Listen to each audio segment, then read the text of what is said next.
The Biden campaign rolls into Kenosha. The American Psychological Association condemns capitalism and American institutions. And The Atlantic alleges that Trump mocked dead American soldiers. I'm Ben Shapiro. This is The Ben Shapiro Show.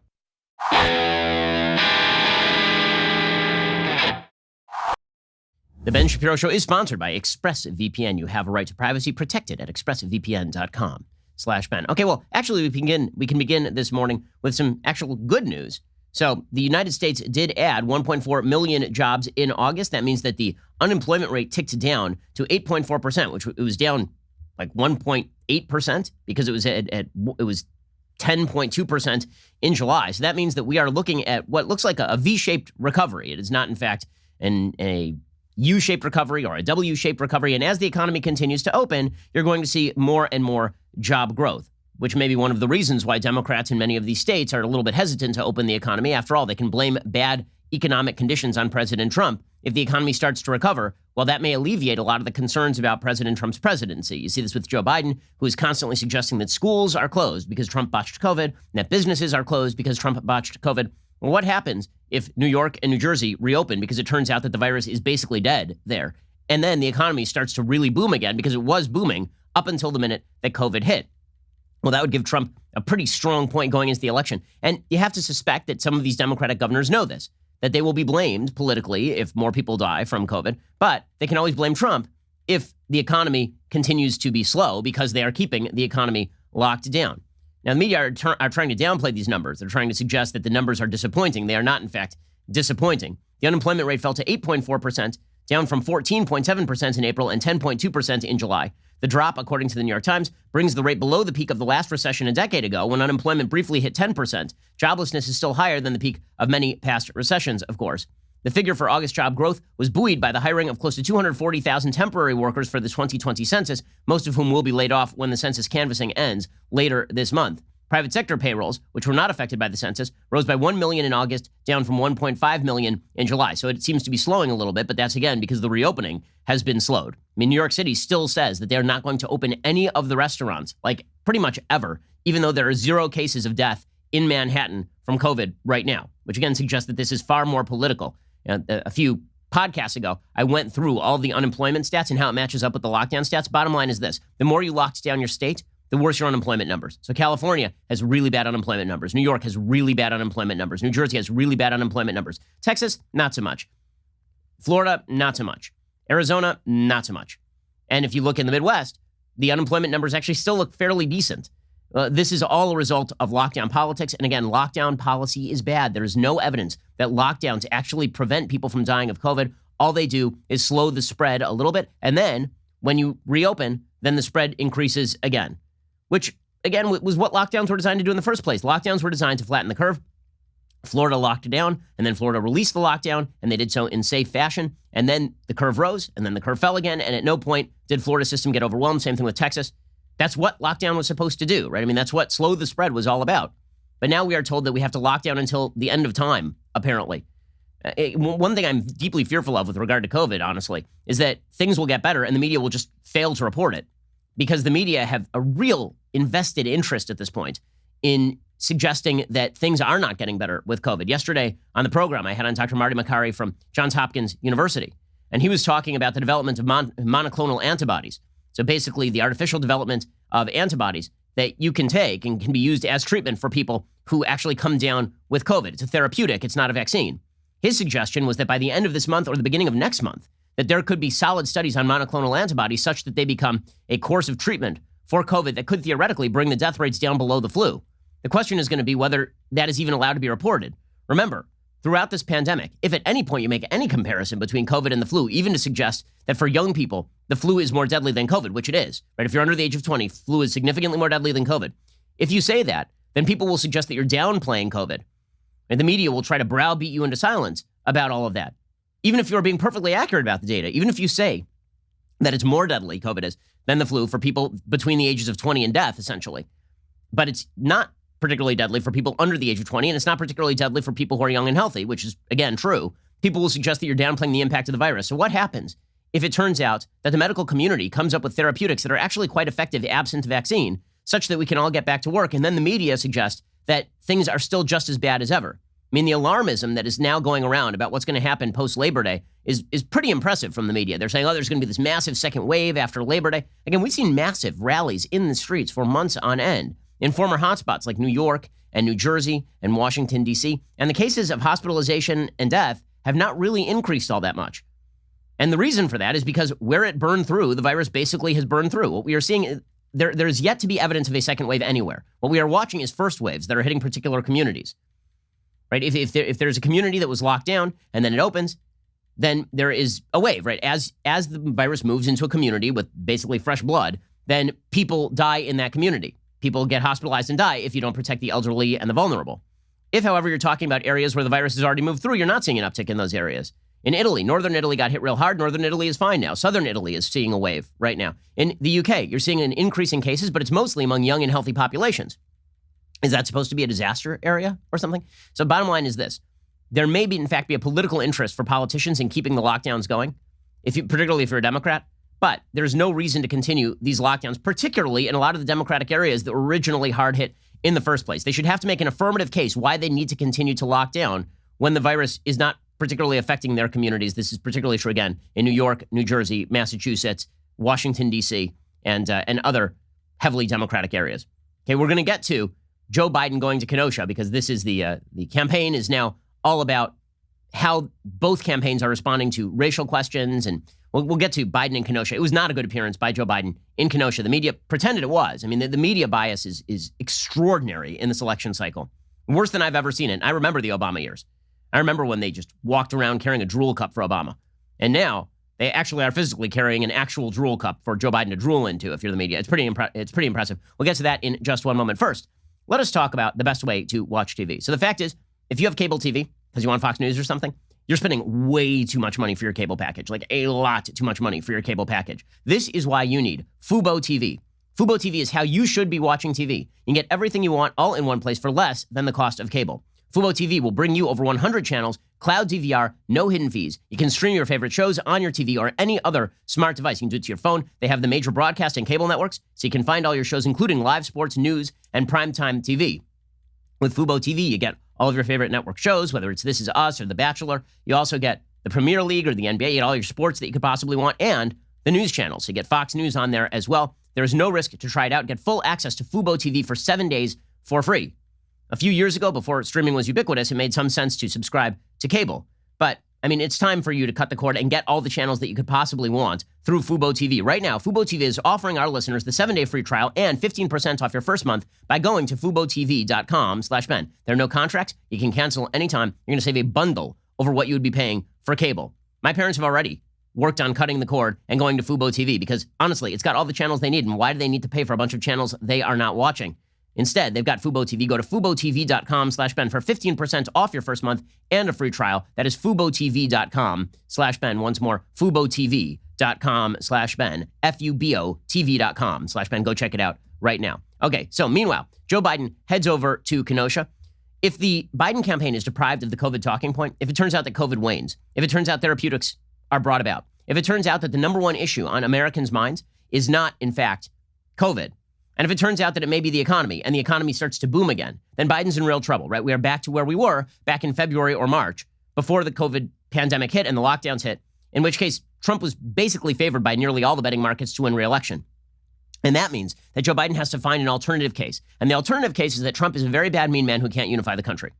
And that means that Joe Biden really does have to focus on the stuff he has not really wanted to focus on so much, namely the questions of race and racial unity. Like, he has said he wants to focus on that, but he really doesn't. Most of the Democratic platform, most of the DNC, was about Trump as a character. Most of it was about Trump not being a unifying figure, but mostly it was about how Trump had blown COVID. Because he couldn't really make the case on the economy. Hard to make the case it was Trump's fault the economy tanked after a global pandemic that, by the way, the U.S. responded to with more alacrity than nearly any other Western country. The United States experienced like a 10% GDP drop in Q2.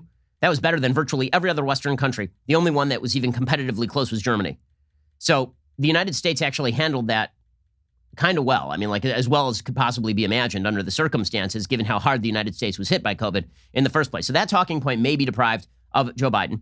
He may not have the economic talking point. He may not even have the COVID talking point because, again, the fact of the matter is this thing has wiped through most of the populated areas of the United States. Now you're starting to see the uptick in places like Iowa and South Dakota, which is what you would expect. Again, untouched areas will eventually be touched. I mean, even New Zealand, which is an island in the middle of nowhere with 7 people and 2,000 sheep, even that place has been hit again. Okay, so that means that Joe Biden has to focus in on the I'm a unifying light bringer. And that's a hard pitch. It's a hard pitch mainly because he was part of an administration that was quite divisive. If you look at the racial numbers, in 2008, Americans were very hopeful about race relations in the United States. By the time Donald Trump took office in 2017, Americans were really not particularly hopeful about race relations in the United States. That did not have to do with Trump. That had to do with Barack Obama being an incredibly polarizing president after basically pledging that he was going to be the great racial unifier in the United States, right? No red states, no blue states, just the United States, no black Americans, no white Americans, just Americans, right? The basic idea of the Obama candidacy was not the idea of the Obama presidency, and Joe Biden was complicit in that. In 2012, he was campaigning on Mitt Romney, the most milquetoast candidate of all time in all of human history, being somebody who wanted to put you all back in chains. So let's not pretend that Joe Biden's racial game playing is restricted to Donald Trump. It is not. So now Joe Biden is trying to revivify the race relations card against Donald Trump. And that means that he started off yesterday, put out this ad that I commented upon, because the ad is particularly egregious. It promotes an extraordinarily untrue and also negative message for black Americans. Here was Joe Biden's ad about race relations in the United States. Why in this nation do black Americans wake up knowing that they could lose their life in the course of just living their life? Part of the point of freedom is to be free from brutality, from injustice, from racism, and all of its manifestations. We have to let people know that we not only understand their struggle, but they understand the fact they deserve to be treated with dignity. They gotta know. The key to this ad is the first line that Joe Biden says, right? So Joe Biden says, why in this nation do black Americans wake up knowing they could lose their life in the course of just living their life? That is an insane contention. I mean, fully crazy. There is no evidence that is the case. There are 42 million black Americans, 42 million of them. The median household income for black Americans is about $41,000 a year. The average household income, which is different than the median because it's skewed upward by high incomes like Beyonce and Jay-Z, for example, that's $58,000 a year. The basic concept that black Americans wake up in the United States fearing for their lives every day is nuts. So first of all, I don't see the poll data on that black Americans wake up every day thinking they're going to get shot and killed. And if they do think that, then that is not true. So there are two questions to be asked. One, do black Americans think that? And two, is there any justification for them thinking that? First of all, I don't see tons of evidence that every black American, 42 million of them, wake up in deadly fear of being black in the United States every day. I do see a media narrative that promulgates this. I do see prominent people from black and white saying this kind of stuff. But that raises the second question, is that feeling justified? And the answer is an obvious no. Obviously, black Americans should not wake up in the United States feeling that they are on the verge of murder. 42 million of them? That is crazy. I mean, that's nuts. Okay, that is an unjustifiable feeling. It is an unjustifiable feeling. If Jews, who are the number one targeted group in the United States in terms of hate crimes, say that they wake up every morning in fear that they are going to be victimized in the United States because the United States is systemically anti-Semitic, that would be a crazy, crazy thing to say. Because again, even though Jews are the most victimized subgroup in the United States by hate crimes, the United States is an extraordinarily friendly country to Jews. It's an extraordinarily friendly country to Jews. And let's be straight about this. If there were an ad cut by the Trump campaign saying Jews wake up every morning in the United States afraid of the predations of anti-Semites, and then it had like Ilhan Omar and Rashida Tlaib and all of this, then the media fact checkers would be like, okay, number one, do Jews actually feel that way? And two, would Jews be justified in feeling that way, given the fact that Jews have an incredibly high level of education and they are a very wealthy subgroup, and the fact that very few Jews are murdered? Okay, here are the actual stats on murder in the United States. Right, again, Joe Biden suggested that black Americans wake up knowing they could lose their life in the course of just living their life, right? This is Joe Biden's contention. As of 2013, according to Reuters, if you're a black person, your chances of being killed by anyone, right? This is not just cops. Your chance of being killed by anyone. Again, vast majority of black people who are killed by other black people. The vast majority of white people who are killed by other white people. Intra-group murder is the most common cause of murder. Inter-group murder is actually fairly uncommon. If you're a black person, your chances of being killed by anyone as of 2013 were 62 per million, right? 6 per 100,000. Your chances of being murdered by a white person were 5 per million. 5 per million. Okay, according to the Washington Post database of police shootings, 14 black Americans were shot while unarmed by the police in 2019. 14. which amounts to a rate of 3 per 10 million. 3 per 10 million. 1 per 3.333 million. That is the rate of being shot unarmed by the cops. So if you wake up is there any person in America who wakes up thinking about their 1 in 3.4 million chance? Their 1 in 3.3 million chance of dying that day? No one thinks that way. No one does risk assessment that way. But because the media have blown up every racial narrative in the country to extraordinary proportions, that's the real reason. So if a lot of black Americans feel like they're on the verge of murder in the United States, that is solely due to media malfeasance. That is not due to any statistical reality at all. Now, in a normal world, what we would do is we would say, okay, the media malfeasance should stop. Because this is actually really, really damaging stuff. How harmful is it for 42 million? Let's assume that what Biden says is true. How harmful is it for 42 million Americans, some 13% of the entire American population, to believe that they live on the verge of being murdered by the other 87% of the population every day? How damaging is that to children who believe that they are waking up in a country where they could be murdered for their skin color alone? How damaging is that, particularly if it's not true? It's a really damaging thing. And not only is it damaging to black Americans to believe that they are falsely believe that they are living in a country that seeks to persecute them and harm them, it is damaging to the entire body politic. Because either you agree with that, in which case you want to wreck all the systems that have provided American prosperity, security, and freedom, or you disagree with it, in which case presumably you are labeled unempathetic and uncaring. Which is why, honestly, so I tweeted out, what is the evidence that black Americans, all 42 million of them, wake up knowing they could be murdered just for being black? What is the evidence to justify this proposition? This led Catherine Watson, who's a White House reporter for CBS News, a White House reporter, to tweet, maybe white people should sit this one out. She is literally a reporter. Her job is to journalism. That is some epic journalisming right there. Now, as a journalist, wouldn't you want to ask whether a proposition is true if a political candidate for president is making it? Wouldn't you want to ask whether it is true that black Americans fear on a daily basis being murdered for their race? Or whether that is a justified feeling? I mean, isn't that your actual job? But according to Catherine Watson, you literally should not report on this. You shouldn't fact check anything that Joe Biden says. By the way, there's a great irony to this. She says maybe white people should sit this one out. I noticed Joe Biden's kind of white, didn't you? Joe Biden, a little bit white. So she's fine with Joe Biden spouting nonsense. She's fine with Joe Biden promulgating a narrative that is incredibly damaging to the United States and to black Americans in the United States, because he's a white person saying the right kinds of things. So it really isn't about the race of the person asking the question. It's really about the question itself. And this is going to lead to an impasse in American politics and an impasse in American life. We'll get to that impasse in just 1 second. First, let's talk about the fact that, you really never think about your phone. You bring it into the bathroom and you you're on the phone while you're going to the bathroom, or you're just walking around your daily life. You're touching things, then you touch your phone, then you put it to your face.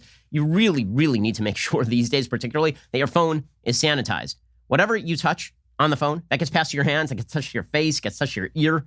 Okay, you got to clean your phone. And this is why you need phone soap. Phone soap is the original, patented, and clinically proven UVC phone sanitizer. They've been making phone sanitizer for the past decade. Phone soap uses UVC light and their patented, clinically proven technology to kill 99.99% of germs like E. coli, salmonella, and the cold and flu virus. By the way, there's a big difference between, there's some people who will say that they sanitize like 99% of germs on some parts of your phone, but phone soap surrounds the entire phone with the UV light, so they achieve 99.99% disinfection, which means they're killing basically 100 times more bacteria than just 99%, because it's a factorial. Phone soap can sanitize and charge your phone in as little as 5 minutes. Phone soap is the only consumer UV sanitizer with a 360-degree disinfectant chamber. It uses 2 pieces of quartz glass, which is important, to suspend your phone, making sure that all sides are disinfected. It was featured on Shark Tank. You may have seen it there. For a limited time, go to phonesoap.com and use the code Shapiro to save 15% and receive free shipping. I mean, these days, you don't want the germs on your phone. That is a vector for transmission of disease. Phone Soap offers a lifetime warranty on their bulbs. Go to phonesoap.com. Remember to use the code Shapiro. That is phonesoap.com today. Phonesoap.com. Remember to use the code Shapiro and save 15% off and free shipping. Okay, so when Joe Biden makes the claim that 42 million black Americans are living in abject fear of being murdered in the United States, just killed, going about their daily business in the United States, we should ask, number one, whether black Americans really feel that way. And two, you do have to ask the question, whether even if people feel a thing, that feeling is justified. When it comes to individuals, they're individuals who have depression or a perception of victimhood. It used to be that a school of psychology suggested that you were there to reinforce, right? You were there to have them tell you the Freudian stories about their childhood that made them think this way and all of this. And then there came something in psychology called cognitive behavioral therapy. And this is something that Jonathan Haidt and Greg Lukianoff have talked about Jonathan Haidt, of course, the sociologist from NYU. Cognitive behavioral therapy is the basic idea that you come in and you complain that something bad is happening in your life and you're really depressed about it. And what the therapist does, instead of just legitimizing your feelings, you lie on the couch and you do talk therapy. Instead of that, the therapist will say, is it possible you're misinterpreting that?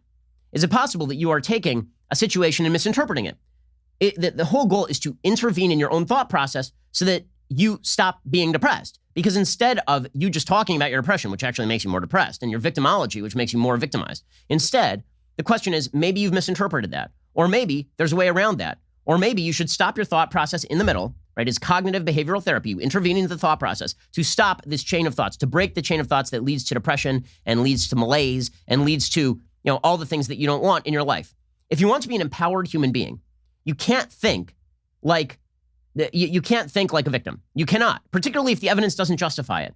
So asking whether the evidence justifies the contention that Black Americans are being ground under the heel every day, the grinding racism of American life, you have to ask whether there's material basis for that. And everybody should ask that question about their own life too. Okay, this is true for every individual of every race. If you walk around in your life thinking, I am victimized, you have to ask, by whom? And how can that be solved? Or is it possible that I am misinterpreting things? Or is it possible that everybody has obstacles in their life and we just have to overcome those obstacles?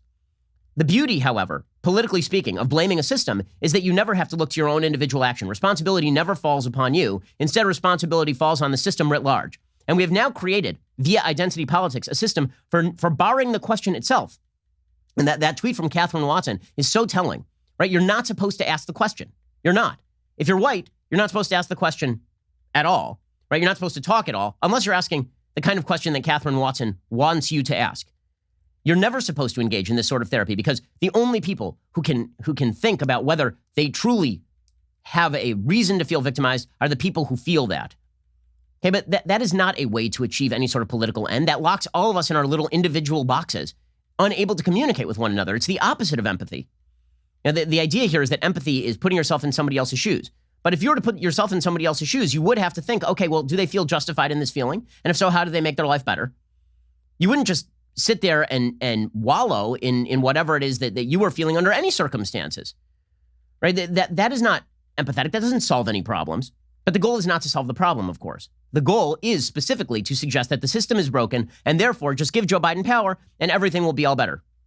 And Americans fall for this. I saw a poll yesterday that suggested that Americans' trust in government is now at all-time lows. Only 10% of Americans trust the government. And I asked a pretty simple question. So why do you keep giving power to it?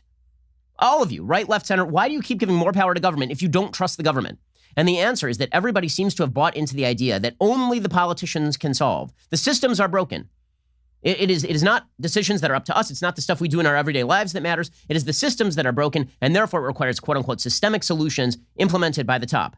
That is a fool's errand. You are not going to get what you want from Joe Biden. You are not going to get what you want from Donald Trump. It is not only they can fix, only you can fix. Only you can fix. Most of the problems in your life are solvable by you. And if they are not solvable by you, if somebody is actively discriminating against you, that is illegal, and we should all fight that. If somebody is engaging in actual illegal activity, we should spot that. But instead, we have decided on a narrative whereby you suggest that wide swaths of people have feelings, and then you can't fact check the justification for those feelings because if you do, you are therefore uncaring. When precisely the opposite is true. Allowing people to be stuck in an unjustified feeling does not help them. It does not make them better. It does not make their lives better. And a media that actively promulgates feelings that are unjustified is doing something wrong, is doing something bad for the country, and doing something bad for individuals. And that's exactly what Joe Biden and the media are pursuing. It's really not good stuff. Okay, so as we'll talk about in a second, Joe Biden headed over to Kenosha, and he met with Jacob Blake's family and got on the phone with Jacob Blake. This is insane to me. I'll explain to you why this is insane to me in just 1 second. First, let's talk about the fact that things are unsettled right now, to say the least. Gun sales are at an all-time high. There's a reason for that. People are feeling rather unprotected, and that is because there has, in fact, been a major uptick in crime in most major American cities. And you look on the TV, and then you see that Kenosha is burning, and you think to yourself, I don't really have a lot of trust that the authorities are always going to be able to protect me. But it's more than just owning a gun. You got to know how to use it. It is very important for you as a law-abiding American to be able to protect yourself and protect your rights, but you also have to know what you can legally do with a gun. You need the proper education, industry-leading training to ensure your skills are sharp when faced with danger, and the nation's best legal protection should you, God forbid, find yourself lost in the aftermath of a self-defense incident. This is why you need my friends at the U.S. Concealed Carry Association, the USCCA. Get started today by texting GUN to 87222. You'll receive the complete concealed carry and family defense guide for free. In this guide, you'll learn how to detect attackers before they see you, how to survive a mass shooting, 7 firearm drills that could save your life, and much, much more. It's 164 pages and comes with a bonus audio version so you can listen whenever you want. Again, it's important for all responsible Americans to responsibly own firearms, and that means you need to know what you can do, what you can't do, and how to protect yourself. In addition, if you text today, you'll be entered to win $1,000 to put toward a gun of your choice that you can use to protect your family. Text GUN, G-U-N, to 87222 right now. Get involved with USCCA and get their concealed carry and family defense guide for free. Again, text GUN to 87222 right now to get started. Okay, so Joe Biden heads over to Kenosha, and in heading over to Kenosha, he meets not with local business owners, because that's what Trump did, right? He met with the people who were actually victimized in Kenosha. And when I say actually victimized, I am specifically saying there is no evidence to suggest that Jacob Blake was, quote unquote, victimized by the police. Okay, the evidence does not suggest that. The evidence suggests that Jacob Blake, there was an open warrant for sexual assault and domestic abuse. The cops were called to the scene because Jacob Blake was allegedly digitally raping a woman with her child in the room. Okay, and she called the cops, and apparently he did this to her like every 6 months, according to her allegations. And the cops showed up, and then he resisted arrest. He was tased twice. He shrugged off the cops. He walked around to the driver's side of the car. They had their guns drawn. They were ordering him to comply. He did not. He reached into the car, and then they found a knife on the floorboard of the driver's side of the car, and they shot him. Okay, that is what is called a justified shoot by any legal definition. Okay, unless there is some news breaking, that is called a justified shooting. It doesn't matter to Joe Biden, though, because again, the narrative must prevail. And the narrative is that black people are willy-nilly being murdered in the streets by police officers. That 42 million black Americans should live their life. They are justified in believing that they should live their life in abject fear of a system that is out to get them.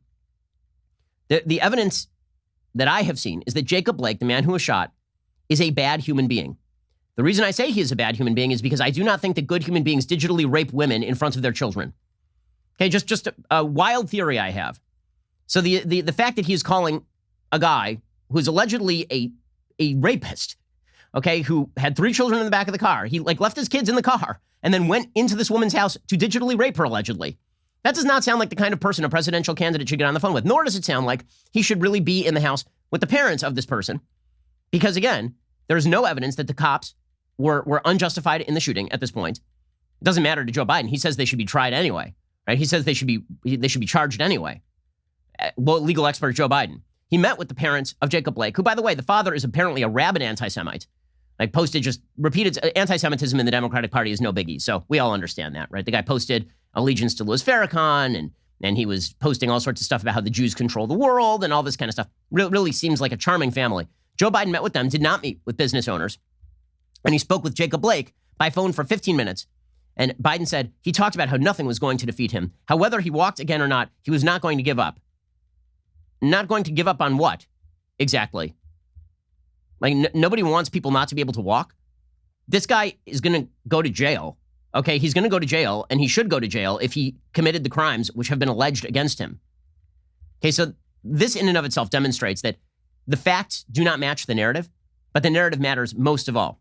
Okay, so Joe Biden then goes to a church, and his visit to Kenosha, not only was it, bad on the messaging front, but also he just looked terrible because he heads out to Kenosha, and it reinforces all of the rumors about his health. It reinforces the fact that he does not look like he is strong out there.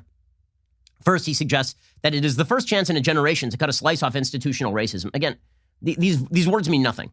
Understand that when people say institutional racism, most of the time they don't know what they are referring to. The term institutional racism was coined by Stokely Carmichael, the former head of the Black Panther Party, and it was specifically designed to shift the definition of racism from what we all understand racism to be, namely the belief in the inferiority or superiority of a particular group of people based on their race. It shifted that definition into any system that creates inequality is racist, which is an illogical and evidence-free system of identifying racism, because literally every system provides for inequality between groups. There is no system that has no inequality between groups. It does not exist, unless you're talking about a system that provides only abject poverty for everyone. Okay, but Joe Biden is saying mush-mouth crazy words, right? He says, this is the first chance in a generation to cut a slice off institutional racism. There's so many contradictions here. First of all, I don't know what the hell he means. Second of all, wasn't he vice president 4 years ago? Why wasn't that in operation? Why wasn't that an opportunity to cut a slice off institutional racism? Hasn't he been in government his entire adult life? Didn't he enter Congress? Didn't he enter the Senate at age 30? Right? And he's now 97 years old. So why is, like, what is he, like, this is, I'm sorry, this is so evidence-free and so contrary to any shred, any iota of logic that it boggles the mind. Here is Joe Biden saying a silly thing. This is the first chance we've had in a generation, in my view, to deal and cut another slice off institutional racism toward getting to the place where it changes. And by the way, the main reason why I'm optimistic, because of your generation, black, white, Hispanic, and Asian American. Did you ever think you'd turn on a TV? You're much younger than I am, but you're a little older than she is. Did you ever think you'd turn on the TV and roughly 2 out of 3 ads would be biracial couples selling a product? What in the world is this? What is this old coot talking about? I mean, really, what is this old coot talking about? Did I ever turn on the TV and think that we'd see the middle of Melrose Avenue shut down by Antifa while people in the media cheer? I didn't think that. Okay, but the real story of Biden's visit to Kenosha, after all, was the fact that he is a doddering old fool. I mean, he just is. I'm sorry. He says silly things all the time. It is completely ignored. How bad was this? Apparently, the questioners here were being handed scripts. Not kidding. Okay, I'm not alleging this. One of the questioners is alleging this. So here's a young woman from Kenosha, a young black woman from Kenosha, and she literally gets up and she says, I was told to read from this piece of paper, but I'm going to ask you an actual question. Who gave her a piece of paper and told her to read from a piece of paper to Joe Biden? I mean, Joe Biden was pretty much reading from a script the entire time because he cannot be allowed off the script. No wonder Nancy Pelosi doesn't want him to debate Trump. Here's this woman basically letting the cat out of the bag here. I'm just going to be honest, Mr. Biden. I was told to go off this paper, but I can't. You need the truth. And I'm part of the truth. I was born here, raised here, first 8th grade class of the school that was named after his mother. So I have to give you the truth of the people. And the truth of the matter is we are heavily angry. Okay, so the fact that he's handing people scripts to read to him, wow. And you can see why, because here are some more of the wonderful moments from this Kenosha visit. So Joe Biden is talking about his tax plan, and he literally stops while speaking in Kenosha. Remember, this whole thing was led off by a media report about Jacob Blake being shot. He literally stops in the middle of explaining his tax plan and says, they'll shoot me. Not a great look here, old Joe. 19 corporations making $1 billion apiece don't pay a single penny in taxes. I'm not going to punish anybody, but everybody should pay a fair share. And I can lay out for you, I won't now because they'll shoot me, but here's the deal. Oh, God. I pay for every single thing I'm proposing without raising your taxes 1 penny. If you make less than $400,000, you're not going to get a penny tax, and you're going to get a tax cut if you make under $125,000. Okay, that's not true, actually, but it doesn't matter. The bottom line is saying they'll shoot me if I talk about my tax plan in Kenosha is awkward. And then he tells a young man to sit down because you're getting too antsy. I mean, crotchety old coot Joe Biden here. Don't worry, guys, he's perfectly stable. The most at-risk generation for the first time in American history is the Z generation. They have the greatest degree of anxiety of any generation all the way up the scale, no matter where they are. We've also learned, and I'll end with this. I know you're getting too antsy. Sit down, man. No, I get it. Okay? Here. How do I do that? Here's Right? the last How do I thing. stop that? But this is important. Here's the deal. Young whippersnapper is getting. Here's the deal. Young whippersnapper is getting too antsy. Okay, and then Joe Biden teaches us history. And honestly, he should know the history better than this because he was around when the light bulb was invented. He actually interned in Thomas Edison's office, apparently. But here is Joe Biden radically botching American history because, again, he is not good at this at all. People fear that which is different. We gotta, for example, why in God's name don't we teach history in history classes? A black man invented the light bulb, not a white guy named Edison. Okay? There's so much. Did anybody know before what's recently happened? No, that's not true. I mean, I'm sorry, but that's not. I mean, Thomas Edison didn't invent the light bulb. Louis Latimer is the person he's talking about, and he perfected the carbon filament, which is an important thing, but you don't have to be like, Thomas Edison didn't exist. He was a figment of our imagination. It was actually a black man who invented the light bulb. Wasn't it like enough to, like the carbon filament's pretty important. They were using, what, platinum filaments before that, which would have been super duper expensive?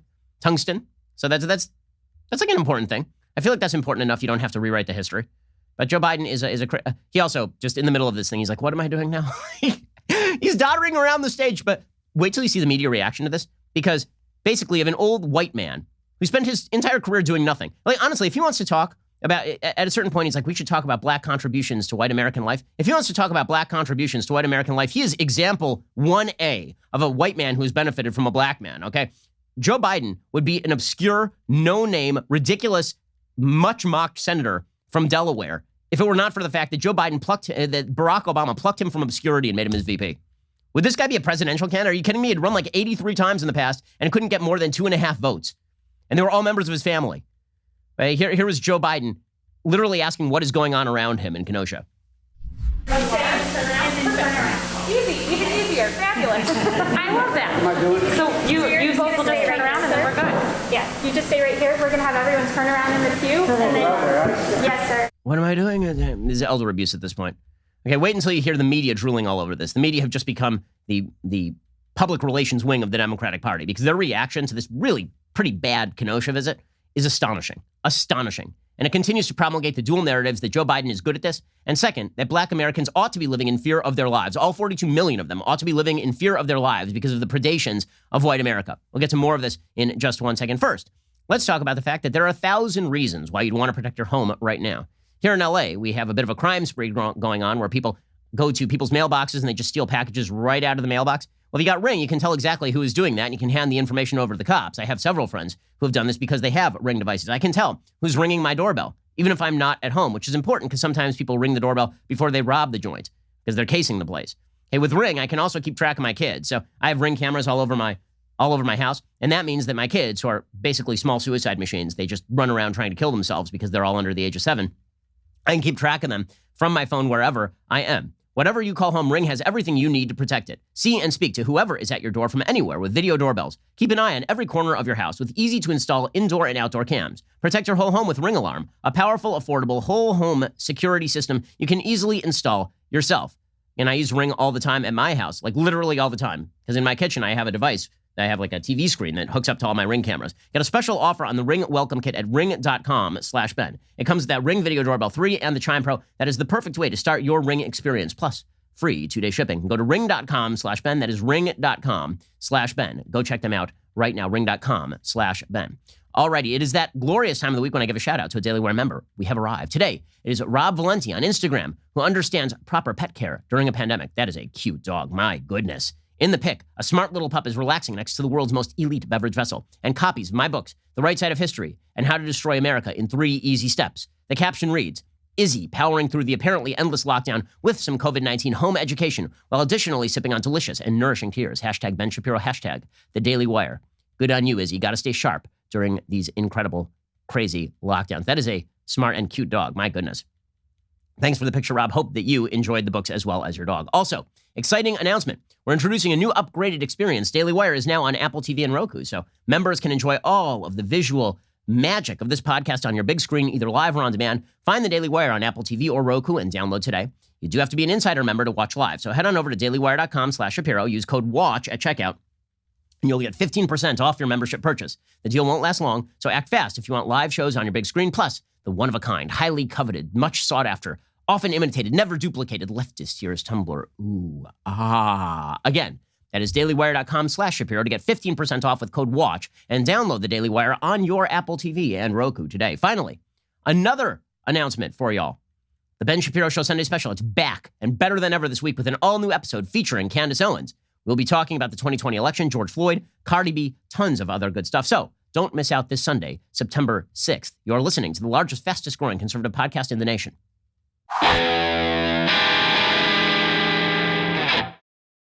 So the media reaction to Joe Biden's Kenosha visit was entirely predictable. The drool cups were out, not just for them, but also for Joe Biden, because they have to catch his drool. CNN's Brooke Baldwin, I don't know why if she's not getting paid by the Biden campaign, I don't know why not. It seems like she could earn a lucrative side salary simply by acknowledging that she's a propagandist. Listen to her reaction to Joe Biden doddering around in a church while apparently handing like scripted pieces of paper to people to ask him questions. Here's Brooke Baldwin going full Jay Carney. Never go full Jay Carney. Point by point on his notes, just questions, concerns from folks there who have been able to speak up about, their children and education and mental health and the prison system.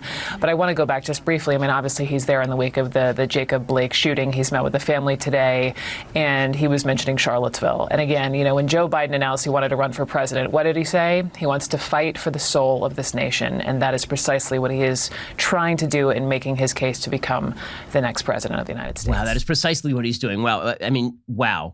She is so impressed. She is so impressed. And I never would have predicted that from a CNN anchor. Never would have predicted anything remotely like that. So Brooke Baldwin doing the heavy lifting there.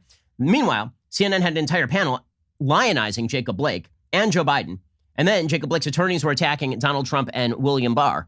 Nothing like having the attorneys for a man alleged of digitally raping a woman with her son in the room, appearing on TV to lionize Joe Biden. And CNN had an entire panel doing this. It was really, really solid stuff. By the way, the lawyer originally claimed, lest you forget, Benjamin Crump originally claimed that Jacob Blake was there on the scene in order to break up a fight between two women. He was a good Samaritan, and then he tried to walk away from the confrontation when he was senselessly shot by the cops. Not one element of that was true. Here is that bit of propaganda on CNN yesterday.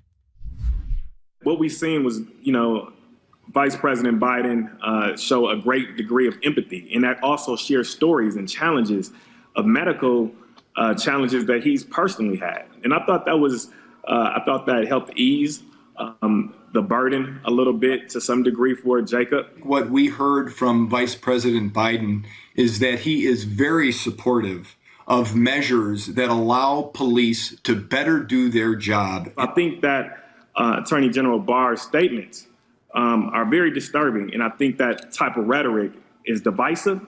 And I think at a time where we really need to be united. What was divisive there? Okay, that guy's actually Blavory Lamar. Benjamin Crump was the person who took the photo that you see on the screen there. That's why I said Benjamin Crump. You can see the photo on the screen of Jacob Blake. Blavory Lamar, what exactly did Barr do that was so terrible? Barr said that systemic racism is not a problem in police departments across the country, which again is true. Okay, the evidence of systemic racism, meaning that the police are systemically racist, like out to get black people, it is not there.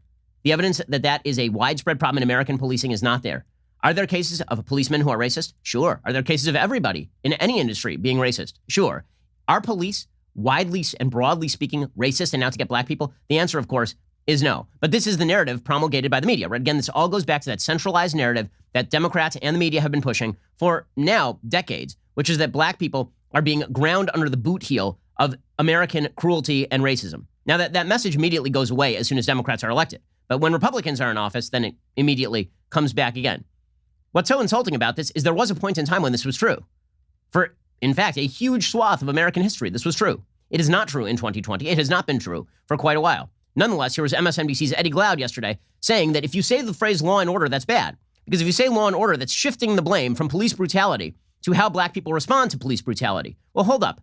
If you're responding to false allegations of police brutality by burning a city, it seems to me that law and order is pretty important. And it turns out that law and order is mostly important for people living in communities where law and order is not observed.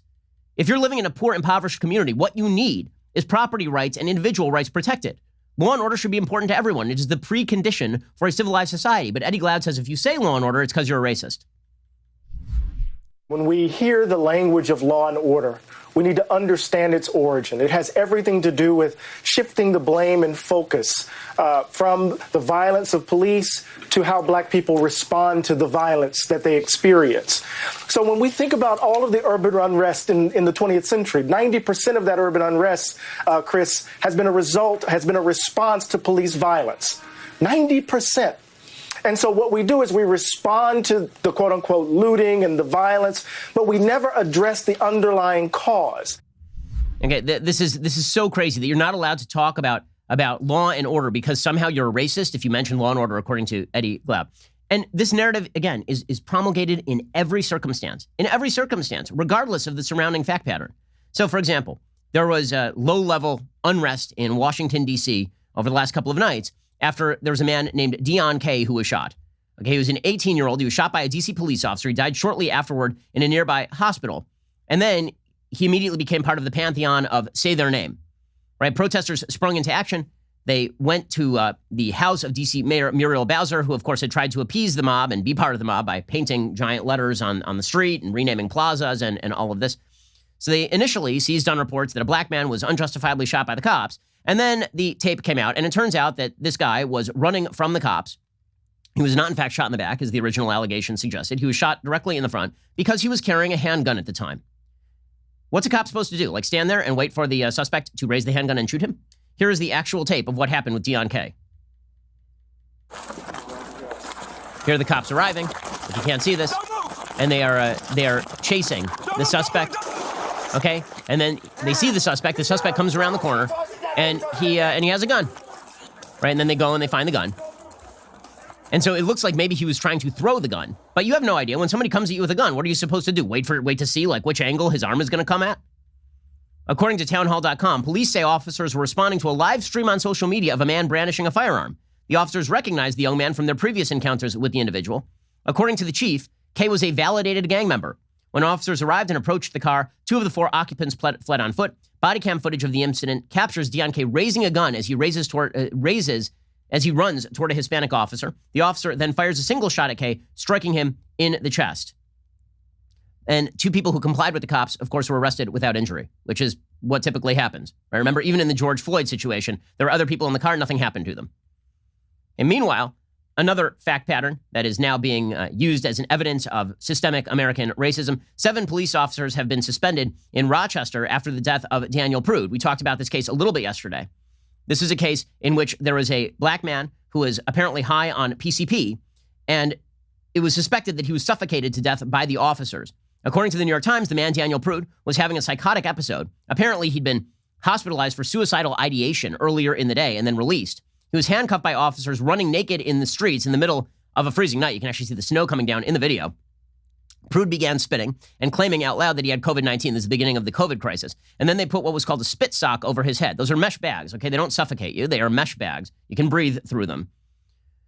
When he tried to rise, the officers force Prude face down on the ground. One of them pushes his head to the pavement. Prude was held down by the police for 2 minutes and then later had to be resuscitated. The accusation is, of course, that they asphyxiated him. Okay, now, there's one problem with this. The EMT arrives, and then they're focusing in on the fact that one of the officers has his knee on the guy's back. Now, that is, throughout the United States, an approved procedure. Okay, this is true for George Floyd, too. It's an approved police procedure dealing with a condition called excited delirium. Okay, excited delirium is a medically known condition. And in fact, when the EMT arrives on scene, the EMT says, guys, this is a case of excited delirium. Right? Like he's trying to comfort them. He says, this isn't your fault. Now, the media have also said that they're laughing at him. The man makes some sort of comment about his penis, and they start laughing at the comment because it's kind of funny. They're not sitting there laughing at the man's condition. Okay, that's not what the video actually shows. In any case, excited delirium has now been mistaken in several cases for police brutality. Here's an article from the Western Journal of Emergency Medicine, circa 2011, from Professor Asia Takuchi of the University of California, San Diego School of Medicine, Terrence Ahern from the Keck School of Medicine at USC, and Sean Henderson from the Keck School of Medicine at USC about excited delirium. Here is how they describe the condition of excited delirium. Excited or agitated delirium, which again was named by the officers in this case, also in the George Floyd case, is characterized by agitation, aggression, acute distress, and sudden death, often in the pre-hospital care setting. It is typically associated with the use of drugs that alter dopamine processing, hyperthermia, and most notably, sometimes with death of the affected person in the custody of law enforcement. Subjects typically die from cardiopulmonary arrest, although the cause is debated. So in fact, what they're saying is that basically, excited delirium happens to a lot of people, but it very often is the reason why the cops are called, because you will see somebody acting extraordinarily erratically, aggressively. You'll see people acting with agitation. It's associated with drugs like, for example, fentanyl in the case of George Floyd, or in this particular case, drugs like PCP. Hyperthermia, right? Hypothermia is where you're too cold. Hyperthermia is where you're too hot, which might be one reason why this unfortunate guy was walking around naked in the snow. Subjects typically die from cardiopulmonary arrest, right? They die of a heart attack, essentially. And then people mistakenly attribute that to the restraints that the officers are using. I mean, they literally say this in a 2011 article. These are doctors, right? These are medical doctors, so we're following the science here. So one of the things that they say is EXD, right, excited delirium, has gained increasing public attention recently due to the number of post-mortem explanations offered by medical examiners regarding the death of individuals being restrained by police or being taken into custody. Authors of one review article found enough evidence in the literature to suggest that excited delirium might represent the clinical spectrum of rhabdomyolysis and neuroleptic malignant syndrome might represent the clinical spectrum of a single disease. They say that very often medical examiners mistakenly attribute the deaths to asphyxia in these particular cases, but in fact, in most cases of excited delirium, people die without having encountered the police. Since the victims sometimes die in police custody, says this study, the most widely publicized proposed causes of death in EXD are taser use and positional asphyxia. No study thus far has been able to demonstrate a causal relationship between taser use and subsequent individual's death. Also, supporters of the positional asphyxia hypothesis postulate that an anoxic death results from the combination of increased oxygen demand with a failure to maintain a patent airway or inhibition of the chest wall. But the positional asphyxia theory has been refuted by a series of articles exploring the effect of PRMP on ventilatory capacity and arterial blood gases. Okay, so basically what this article says is that people suddenly die after exhibiting excited delirium, and it is generally not the suppression of the officers that leads to it. But one of the reasons why this is an approved use of force, putting your knee on somebody's back or on the back of somebody's neck, as long as you're not actually cracking their sternum or something, is because people get very aggressive and they get very erratic when they have excited delirium. This has been treated by everybody as another example of unwarranted police brutality. And if you know nothing about excited delirium, that's what it looks like. But the media don't even bother to report on excited delirium, which is in fact what the EMC said it was arriving on scene. So again, the narrative matters more than anything else. Speaking of the narrative mattering more than anything else, yesterday, the suspect in Portland was fatally shot by U.S. Marshals. So the media, again, they have an agenda to pursue. And the agenda to pursue is that the violence in America's major cities is not, in fact, caused by Antifa or BLM supporters. It is caused by right-wingers. So yesterday, the suspect in the fatal shooting of a right-wing supporter in Portland was shot and killed by a U.S. Marshals task force near Lacey on Thursday evening. The shooter is 48-year-old Michael Forrest Reinl. He was the suspect. He murdered a man who was a Patriot Prayer guy. There was a warrant out for Reinl's arrest earlier on Thursday. And apparently, the suspect came out of the car. He was carrying a gun. He apparently fired shots at the officers, and then they shot him. So he was pronounced dead at the scene. Now, earlier in the day, Vice found the guy, and they interviewed him, and they simply allowed him to propagandize about how he was actually attempting to lower the temperature and how he shot this man in self-defense. There's no evidence that he shot the man in self-defense. I mean, the evidence is pretty clear, in fact, on tape, that he's just a patent murderer. Here was the suspect. This is obviously before being shot. Lots of lawyers suggest that I shouldn't even be saying anything, but I feel it's important that the world at least gets a little bit of what's really going on, because there's been a lot of propaganda put out there. I had no choice. I mean, I had a choice. I could have sat there and watched them kill a friend of mine of color, but I wasn't going to do that. There's no evidence that the man who was shot was about to kill a person of color. None. Okay, so then this guy, apparently he has a rifle and he gets into some sort of gun battle with the cops, and then he gets shot. I need to read you how the New York Times characterizes this, because it is incredible. It is incredible. This guy is an Antifa member. He characterized himself as 100% Antifa, who had been arrested prior on a gun violation, like in early July. He was let off with no charges in Multnomah County, and then he went and murdered somebody. Here's how the New York Times reported this story. Quote, suspect in fatal Portland shooting is killed by officers during arrest. Law enforcement agents killed Michael Forrest Reinl while trying to arrest him, 4 officials said. He was being investigated in the fatal shooting of a supporter of a far-right group. So just to be straight, in the subhead, there's no mention of Antifa. There's no mention of Black Lives Matter. The only political affiliation is the victim, right? The only person whose politics the New York Times cares about, apparently, is the victim. It's amazing. Here's the first paragraph. Law enforcement agents shot and killed an Antifa supporter on Thursday as they moved to arrest him in the fatal shooting of a right-wing activist who was part of a pro-Trump caravan in Portland, Oregon, officials said. The suspect, Michael Forrest Reinl, 48, was shot by officers from a federally led fugitive task force during the encounter in Washington state. Okay, buried down further in the interview, they went and they interviewed a bunch of this guy's friends. And according to this guy's friends, he was a wonderful man. Okay, here is the way that the New York Times reports on his death. Okay, and again, all evidence is that he murdered somebody in cold blood by shooting him point blank. Okay, quote, as part of the protesters' security team during the demonstrations, Mr. Reinl's role included intercepting potential agitators and helping calm conflicts, fellow protesters said. Nightly, he would break up fights, said Randall McCorkle, a regular at the demonstrations, who said he became close friends with Reinl as they wore on. He wanted change so badly, he said. His death, he said, would likely inspire others to continue the movement for police reform. I was going to say radicalize, but galvanize is a better word, he said. Honestly, I'm going to try to step into his shoes. Reese Monson, a local leader in the protest movement, who also helped organize security, said all the people who helped with security in Portland, including Reinl, were trained on de-escalation. He was excellent at that, said Mr. Monson. Mr. Monson said security designees have been trained to approach potential agitators and politely ask them to leave. They've also been trained on how to conduct physical removals, but are cautioned to try to avoid such measures because they can cause situations to escalate. Mr. Monson said Mr. Reinl would often come over to discuss how to handle potential agitators appropriately. He was literally a guardian angel, said Teal Linseth, one of the main organizers of the Portland protest. He would protect you no matter what.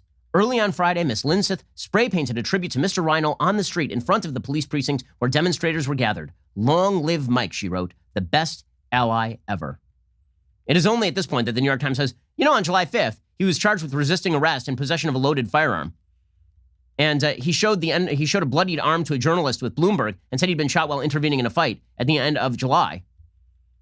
I mean, it's amazing. So the New York Times just runs cover for a guy who pretty obviously was a murderer.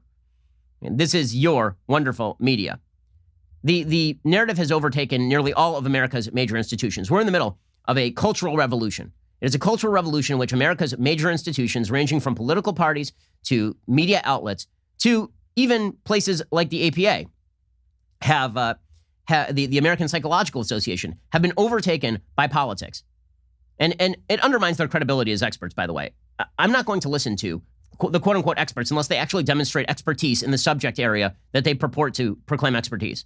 Okay, the American Psychological Association, I'm supposed to believe their designations in the DSM that a man who believes he is a woman is not, in fact, suffering from any sort of mental condition or mental illness. I'm supposed to believe that. I'm going to believe that from the same people at the APA who now suggest that capitalism is racist. These are the experts, guys. Very scientific people. Super scientific. The president of the American Psychological Association, which represents psychologists in the United States, accused the United States of harboring a racism pandemic. The president of the Association of Black Psychologists stated, quote, every institution in America is born from the blood of white supremacist ideology and capitalism, and that's the disease, according to a press release released by the APA. This is so scientific. The experts are telling you guys, we're in the middle of a racism pandemic, and every institution in America is racist, and so is capitalism. The statements were made by APA President Sandra Schulman and ABPSI President Theopia Jackson Schulman said, we are living in a racism pandemic, which is taking a heavy psychological toll on our African-American citizens. The health consequences are dire. Racism is associated with a host of psychological consequences, including depression, anxiety, and other serious, sometimes debilitating conditions, including post-traumatic stress disorder and substance use disorders. Moreover, stress caused by racism can contribute to the development of cardiovascular and other physical diseases. Research shows that compared with whites, black feel more negative stereotype threats and more racial profiling when interacting with the police. So we need to have a conversation. The APA is addressing these issues. Okay, this is so anti-scientific, it boggles the mind. In their further sources cited, they cite the garbage book, Robin DiAngelo's White Fragility. So the Cultural Revolution has now overtaken, quote-unquote, institutions of science. Meanwhile, Elizabeth Warren wants to use those institutions of science in order to use the government to cram down her purported messages. Warren has now joined forces with Representative Ayanna Pressley, who was encouraging violence 5 seconds ago, and Representative Barbara Lee of California to promote the Anti-Racism in Public Health Act, which would put COVID-19 restrictions in the same square as Black Lives Matter protests. Warren said in a statement, it's time we start treating structural racism like we would treat any other public health problem or disease. Oh, you mean a thing that you can't define? You want to treat like an actual disease? You mean you want to use the power of the CDC in order to go after people who you purport to be, who you claim are racist, without any evidence that they're actually racist? Because remember, structural racism does not require racist intent or actual racist policy. It just requires disparate impact. So she wants to create a national center for anti-racism at the Centers for Disease Control and Prevention to research and explore racism's health impacts. They also want to create a law enforcement violence prevention program at the CDC as a bulwark against police brutality. Because when I think of Center for Disease Control, first thing I think is law enforcement violence prevention program. Pretty incredible stuff here from Elizabeth Warren. So all major institutions will be turned toward the narrative. Over at USC, how far have they turned at the universities toward this narrative? Here's how far they've turned it at the universities toward this narrative. Over the last couple of days, a man named Greg Patton, a professor of clinical business communication at USC, was suspended from his job. Why? Because he had this to say. He literally was talking about how people use filler words in different languages. And he mentioned a filler word in Chinese. Okay, and here is what he had to say. This got him suspended and investigated by the University of Southern California when people claimed they were offended by a word in Chinese that sounds like a slur in English but has nothing to do with that slur. If you have a lot of ers, and this is culturally specific, so based on your native language, like in China, the common word is that. So in China, it might be nega. So there's different words that you'll hear in different countries, but they're vocal disfluencies. It's saying that, He was suspended for this. USC is now offering supportive measures to any student, faculty, or staff member who requests assistance. The school is, quote, committed to building a culture of respect and dignity where all members of our community can feel safe, supported, and can thrive. Our institutions are completely broken, completely and utterly broken. All points of commonality have been lost. And you can tell where people believe the poles of power are in American society right now and the direction American society is moving. We have another Rachel Dolezal case. So there is a woman who is at George Washington University. She's an associate professor in African history. Her name is Jessica Krug. She admitted Thursday she is actually a culture leech who is white. She wrote a life-shattering Medium post titled The Truth and Anti-Black Violence of My Lies. She's a self-proclaimed historian of politics, ideas, and cultural practices in Africa and the African diaspora. She said, for the better part of my adult life, every move I've made, every relationship I've formed has been rooted in the napalm toxic soil of lies. To an escalating degree over my adult life, I've eschewed my lived experience as a white Jewish child in suburban Kansas City under various assumed identities within a blackness that I had no right to claim. First, North African blackness, then U.S.-rooted blackness, then Caribbean-rooted Bronx blackness. I've built my life on a violent anti-black lie. I've lied in every breath I have taken. She's the author of the book Fugitive Modernities, Kisama and the Politics of Freedom, which interrogates the political practices and discourses through which those who fled from slavery and the violence of the slave trade in Angola forged coherent political communities outside of and in opposition to state politics. She says there is no parallel form of my adulthood connected to white people or a white community or an alternative white identity. I have lived this life fully, completely, with no exit plan or strategy. I have no identity outside of this. I have never developed one. So she doesn't really explain why she was why she has decided to reveal this. And now the actual answer is that she has decided to reveal this apparently because she was about to be outed about all of this. But again, we live in a society where, folks like Rachel Dolezal seek positions of power by masquerading as members of a particular race. And now you have this woman who is masquerading as a black woman in order to gain, presumably, power and prestige. That does say something about where we stand in American society today. There were not a lot of white people who were attempting to pass as black in a time of widespread American racism in the 1950s, 1960s, 1940s, 1930s. Okay, this is just another cultural hallmark of the fact that, in fact, black Americans are treated really well in the United States. Again, people don't tend to masquerade and take on the lived experiences of people who are the victims in a society. That is not something that they tend to do. In fact, throughout tragic periods of American history, black people, in many cases, were forced to try to masquerade as white people simply so they could be treated as equal human beings. Right? The fact that you now have people in academia, the Rachel Dolezals or this lady, who are trying to act black and pretend to be black in order to gain cultural prestige. I mean, this lady obviously has problems, and you don't want to use her as the case in point of what's going on in the United States. But again, it does have something to say on a broader level about where we stand in terms of race relations in the United States. Okay, now, I know that we're going a little long here, but I'd also be remiss if I did not comment on this story from The Atlantic that claims that President Trump said that Americans who died in war are losers and suckers. The reason that we have to talk about this, obviously, is this is becoming a major Democratic narrative. So Jeffrey Goldberg, who is just garbage. Jeffrey Goldberg is the editor of The Atlantic. He was just a mouthpiece for the Obama administration. He frequently just mouthed whatever Obama slogans Obama wanted him to mouth. He's terrible. I think Jeffrey Goldberg is awful in virtually every way, including the firing of Kevin Williamson, the conservative columnist. He hired him. He assured him he'd have a job. There was some blowback. He fired him because Jeffrey Goldberg is a coward. So now Jeffrey Goldberg has run a piece suggesting via 4 anonymous sources everything that the left would want to believe about President Trump. And so the headline at The Atlantic is Trump, Americans who died in war are losers and suckers. Quote, when President Donald Trump canceled a visit to the Ain Marne American cemetery near Paris in 2018, he blamed rain for the last-minute decision, saying the helicopter couldn't fly and that the Secret Service wouldn't drive him there. Neither claim was true. Trump rejected the idea of the visit because he feared his hair would become disheveled in the rain and because he did not believe it important to honor American war dead, according to 4 people with firsthand knowledge of the discussion that day. Now, here's the problem. There are on-the-record books about this particular incident, and there are emails specifically talking about the weather inside the administration, talking about the weather that day and why they had to cancel the event. But, reports Jeffrey Goldberg, in a conversation with senior staff members on the morning of the scheduled visit, Trump said, "Why should I go to that cemetery? It's filled with losers." In a separate conversation on the same trip, Trump referred to the more than 1,800 Marines who lost their lives at Belleau Wood, which is a World War I site, as suckers for getting killed. Belleau Wood is a consequential battle in American history. The ground on which it fought is venerated by the Marine Corps. America and its allies stopped the German advance toward Paris there in the spring of 1918, but Trump, on that same trip, asked aides, who are the good guys in this war? He also said he didn't understand why the United States would intervene on the side of the allies. There was no precedent in American politics for Trump's repeated expression of contempt for service members. And he talks about how he was mean to John McCain, of course, which, of course, we already know and was gross at the time. But according to 4 different sources, he just craps all over dead soldiers and soldiers who have been wounded in the line of duty. According to The Atlantic, on Memorial Day 2017, Trump visited Arlington National Cemetery, a short drive from the White House. He was accompanied on this visit by John Kelly, who was then the Secretary of Homeland Security and who would a short time later be named White House Chief of Staff. The 2 men were set to visit Section 60, the 14-acre area of the cemetery that is burial ground for those killed in America's most recent wars. Kelly's son Robert is buried in Section 60.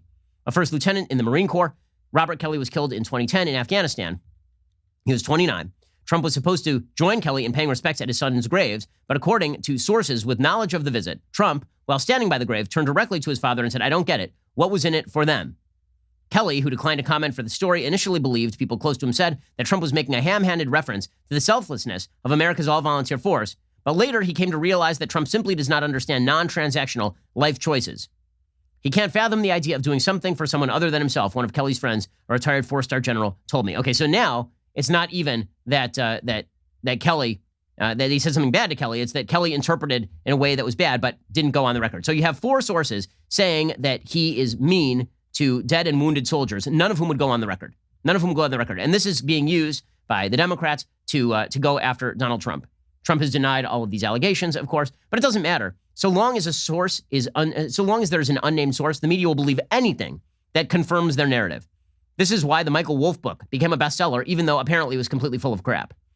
The media have fact-checking standards in which they will go after Donald Trump for nearly anything, but they won't fact-check themselves or request that anybody go on the record if you're going to make a shocking allegation, like the sitting president of the United States goes around calling dead and wounded American soldiers suckers and losers.